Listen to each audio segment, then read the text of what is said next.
মই আছো জুবিন পাপাৰ ছোৱালী কাজলীৰ লগত। কাজলী, মোৰ চেনেলটোলৈ তোমাক একদম পুৰা নমস্কাৰ জনাইছো দেই। নমস্কাৰ। আমাৰ কাজলী বেটি, বেটি মানে অকণমান বেটিটোৱে অকণমান ডিষ্টাৰ্ব দিব দেই, এইটো ইগন'ৰ কৰিব নিজৰ বুলি দেই। আপোনালোকেতো সকলোৱে কাজলীক জুবিন পাপাৰ ছোৱালী বুলিতো অলৰেডি সকলোৱে গম পালেই। আচলতে মোৰ এনেকুৱা মনটো ভাল লাগিছে নহয়, মানে কাজলী হেৰি বাহিৰলৈ গৈছে নিজৰ বুলি, আহিবগৈ। আপোনালোকে ভিডিঅ'টো কণ্টিনিউ কৰি থাকক, চাই থাকিব নিজৰ বুলি দেই।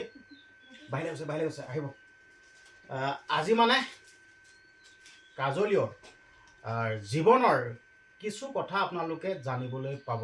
অলৰেডিতো আপোনালোকে সকলোৱেতো গমেই পায় যেন জুবিন পাপাৰ ছোৱালী বুলি। তো সেই বিষয়টোক লৈ বেছিকৈ একো নাপাতোঁ। বাকী কাজলীৰ জীৱনত কিছুমান কথা পাতিম, কাজলীয়ে ক'ব নিজৰ বুলি। আপোনালোকে মুঠতে ভিডিঅ'টো চাই থাকিব আৰু লগতে আন 10জনে চাবৰ পৰা সুবিধাকণ কৰি দিব, শ্বেয়াৰ কৰি দিব। অলৰেডি আপুনিতো চাইছেই, তো আন 10জনে চাব পৰাকৈ আপোনালোকে শ্বেয়াৰ কৰি দিব। তো আহি আছে কাজলী, আপোনালোকে ৰখি থাকক, আহি আছে কাজলী। না না না না